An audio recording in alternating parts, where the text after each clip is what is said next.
Hi friends, welcome back to Chin's kitchen. ನಾನಿವತ್ತು ಆಲೂ ಗೋಬಿ ಹೇಗೆ ಮಾಡೋದು ಅಂತ ತೋರಿಸ್ತೀನಿ, ಬನ್ನಿ. ಸಿಂಪಲ್ಲಾಗೆ ಮಾಡ್ಕೋಬೋದು ಮನೇಲಿ. ಇದು ಚಪಾತಿ, ಪೂರಿ ಎಲ್ಲದಕ್ಕೂ, ಅನ್ನಕ್ಕೂ, ಬಿಸಿ ಅನ್ನಕ್ಕೂ ಚೆನ್ನಾಗಿರುತ್ತೆ. ನೋಡಿರಿ ಯಾವ ಥರ ಬಂದಿದೆ ಅಂತ. ಆಲೂಗಡ್ಡೆ ಗೋಬಿ ಇದ್ದರೆ ಮಾಡ್ಕೋಬೋದು ಸಿಂಪಲ್ಲಾಗಿ. ಒಂದು ಬಾಣಲಿಗೆ ಆಯಿಲ್ ಹಾಕೊಳ್ಳೋಣ. ಅದಕ್ಕೆ ಒಂದೆರಡು ದೊಡ್ಡದಾಗಿರೋ ಈರುಳ್ಳಿ ಹಾಕ್ಕೊಳ್ಳೋಣ. ಚೆನ್ನಾಗಿ ಫ್ರೈ ಮಾಡ್ಕೊಳ್ಳಿ. ಅದಕ್ಕೊಂದು 4 ಗೋಡಂಬಿ ಹಾಕ್ಕೋತೀನಿ, ಗ್ರೇವಿ ಚೆನ್ನಾಗಿ ಬರುತ್ತೆ ಅಂತ. ಚೆನ್ನಾಗಿ ಫ್ರೈ ಮಾಡ್ಕೊಳ್ಳೋಣ ಇದನ್ನು ನೀಟಾಗಿ.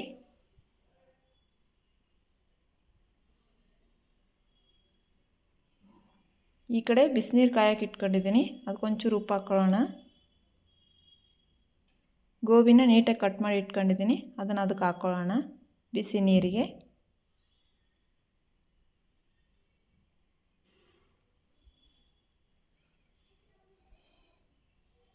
ಇದನ್ನು ಚೆನ್ನಾಗಿ ಫ್ರೈ ಮಾಡ್ಕೊಳ್ಳೋಣ.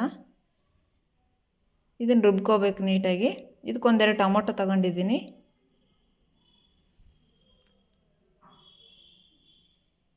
ಇದನ್ನು ಮಿಕ್ಸಿ ಮಾಡ್ಕೊಂಬಿಡೋಣ ನೀಟಾಗಿ. ಅದೇ ಪಾತ್ರೆಗೆ ಒಂದೆರಡು ಸ್ಪೂನಷ್ಟು ಆಯಿಲ್ ಹಾಕ್ಕೊತಿದ್ದೀನಿ. ಇದಕ್ಕೊಂದು ಸ್ವಲ್ಪ ಜೀರಿಗೆ,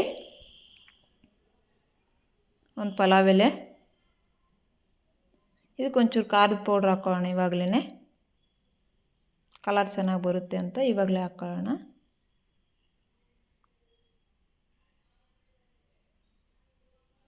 ಇದಕ್ಕೆ ಮಸಾಲೆ ರುಬ್ಬಿರ್ತೀವಲ್ವ, ಅದನ್ನು ಹಾಕ್ಕೊಳ್ಳೋಣ.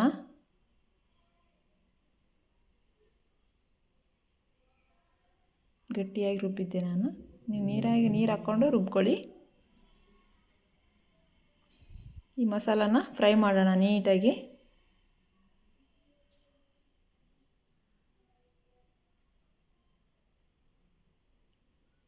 ಇದಕ್ಕೊಂದು ಸ್ವಲ್ಪ ನೀರು ಹಾಕ್ಕೊಂಬಿಟ್ಟು ಮಿಕ್ಸಿ ಜಾರನ್ನ ಅದನ್ನು ಇದಕ್ಕೆ ಹಾಕ್ಕೊಂಬಿಡೋಣ. ಇದಕ್ಕೊಂಚೂರು ಶುಂಠಿ ಬೆಳ್ಳುಳ್ಳಿ ಪೇಸ್ಟ್ ಹಾಕ್ಕೋತಾ ಇದ್ದೀನಿ. ಒಂಚೂರು ಅರಿಶಿನ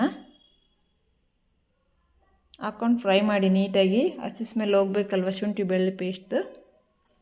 ಇದಕ್ಕೊಂಚೂರು ಗರಂ ಮಸಾಲ ಹಾಕ್ಕೊಳ್ಳೋಣ. ಸ್ವಲ್ಪನೇ, ಜಾಸ್ತಿ ಏನು ಹಾಕ್ತಾಯಿಲ್ಲ ನಾನು. ಇದಕ್ಕೊಂದು ಕೊರಿಯಾಂಡರ್ ಪೌಡ್ರ್ ಹಾಕೋಣ, ಒಂದು ಸ್ವಲ್ಪ, ಒಂದು ಸ್ಪೂನಷ್ಟು. ಚೆನ್ನಾಗಿ ಫ್ರೈ ಮಾಡಿ ನೀಟಾಗಿ. ಇದಕ್ಕೊಂದು ಸ್ವಲ್ಪ ನೀರು ಹಾಕ್ಕೊಂಬಿಟ್ಟು ಕುದಿಸ್ಕೊಳ್ಳೋಣ. ಇವಾಗ ಉಪ್ಪು ಹಾಕ್ಕೊಳ್ಳೋಣ ಒಂಚೂರು. ಆವಾಗಲೇ ಹಾಕಿದ್ದೀನಿ, ಅದಕ್ಕೆ ನೋಡ್ಕೊಂಬಿಟ್ಟು ಹಾಕ್ಕೊಳ್ಳಿ ಉಪ್ಪನ್ನ ಎಷ್ಟು ಬೇಕೋ ಅಷ್ಟು. ಟೇಸ್ಟ್ ಮಾತ್ರ ಚೆನ್ನಾಗಿ ಬರುತ್ತೆ. ಇವಾಗ ಗೋಬಿ ಬಿಸಿ ನೀರಿಗೆ ಹಾಕಿದ್ವಲ್ವ, ಅದನ್ನು ತೆಗೆದ್ಬಿಟ್ಟು ಈ ಆಲೂಗಡ್ಡೆನ ಕುದಿಸ್ಬಿಟ್ಟು ಇಟ್ಕೊಂಡಿದ್ದೆ, ಅದನ್ನು ಚೆನ್ನಾಗಿ ಸ್ಮ್ಯಾಶ್ ಮಾಡೋಣ. ಇವಾಗ ಗೋಬಿ ಹಾಕ್ಕೊಂಬಿಟ್ಟು ಇದು ಆಲೂಗಡ್ಡೆ ಸ್ಮ್ಯಾಶ್ ಮಾಡಿದ್ವಲ್ವ, ಅದನ್ನು ಹಾಕ್ಕೊಳ್ಳೋಣ ನೀಟಾಗಿ. ಎರಡು ಚೆನ್ನಾಗಿ ಕಲಿಸ್ಬೇಕು. ಮಸಾಲೆ ಎಲ್ಲ ಇದಕ್ಕೆ ಹಿಡಿಬೇಕು, ಆ ಥರ ನೀಟಾಗಿ ಕಲಿಸ್ಕೊಳ್ರಿ. ಯಾರು ಇನ್ನೂ ನನ್ನ ಚಾನಲ್ನ ಸಬ್ಸ್ಕ್ರೈಬ್ ಮಾಡಿಲ್ಲ, ಶೇರ್, ಕಮೆಂಟ್, ಲೈಕ್ ಮಾಡಿ. ಇನ್ನು ಯಾವ ಥರ ಅಡುಗೆ ಬೇಕು ಅಂತ ನನಗೆ ತಿಳಿಸ್ಕೊಡಿ. ನೋಡಿ ಯಾವ ಥರ ಬಂದಿದೆ ಅಂತ. ಚೆನ್ನಾಗಿ ಬರುತ್ತೆ. ನಿಮ್ಗೆ ಇನ್ನೊಂದು ಸ್ವಲ್ಪ ನೀರು ಬೇಕಿದ್ದರೆ ನೀರು ಹಾಕ್ಕೊಳ್ಳಿ. ಇದಕ್ಕೊಂದು ಸ್ವಲ್ಪ ಕೊತ್ತಂಬರಿ ಹಾಕೋತೀನಿ ಮೇಲ್ಗಡೆ. ಬೇಗ ಮಾಡ್ಬೋದು.